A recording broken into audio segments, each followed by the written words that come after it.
Hey everybody, Coach Janae Claire here, and I'm going to talk about a topic that seems to be really, really hot with a lot of my challengers, a lot of my friends, a lot of my beach buddy peeps. So I really want to share it with you because it's something that I learned, and it's very simple, and it's a very different way of looking at a behavioral change.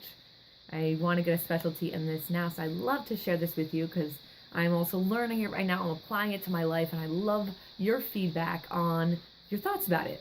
So there is a guy, he's a professor, I don't remember his name, but he came up with the idea that a behavior is made up of three different things. A motivation to either do or not do a behavior.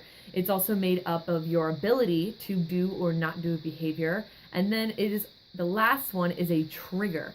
So motivation, everybody knows what motivation is. Do you want it or do you not want it? Simple as that. Do you want to add something to your life or do you want to get rid of something to your life? This formulation works for both, do you want to start doing a behavior? And it also works for, do you want to take away a behavior? So just try to go along. If you can come up with a small one right now that so you could follow, that'd be a great idea.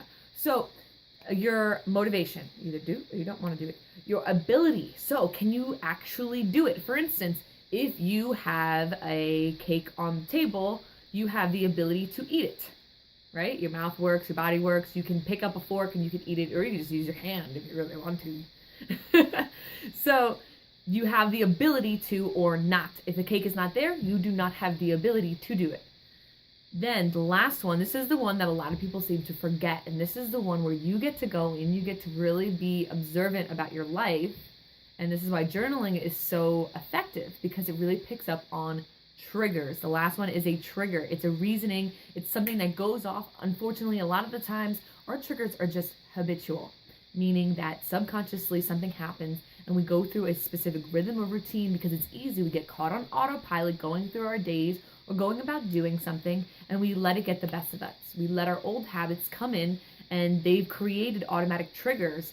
So our job is to go back in to figure out what trigger is causing that behavior, and then how do I get rid of it? And that's usually the place you want to go. So to get rid of a behavior, you can either get rid of your ability to do it. So if you really don't want to eat junk food, get it out of your house. If that's not an option, you got to work on the trigger. Your motivation is there. If you want to change a behavior, whether you're adding or subtracting, your motivation is there. That's fine. You might want to strengthen your motivation because that'll help you when the ability part gets to be in there. So for instance, you're totally fine with not bringing brownies into the house, but if you have a husband who loves brownies, that might cause a problem. We got to talk about the trigger now. So what triggers are going on in our mind? So a lot of times people think, okay, something happens, I have an emotion, and then there's a behavior, right? Something happens, there's an event, I have an emotion, and then there's a behavior based on my emotion, the way that I'm feeling. However, what people don't realize is there's actually 4 things that happen. An event happens, you have a thought, then because of your thought, because of how you viewed and how you perceived the event, that brings the emotion, and then it creates the behavior. So the trigger that we're really looking for is a thought pattern. It could be something that you just do. So for instance, I wanted to help somebody add more water to their eating, to their diet or to their regimen of day. She's doing everything great. She's kicking butt. She's doing the workouts, but she just has trouble drinking water while she's teaching. And so I asked her a few questions, and I just said, what is something that you do a lot?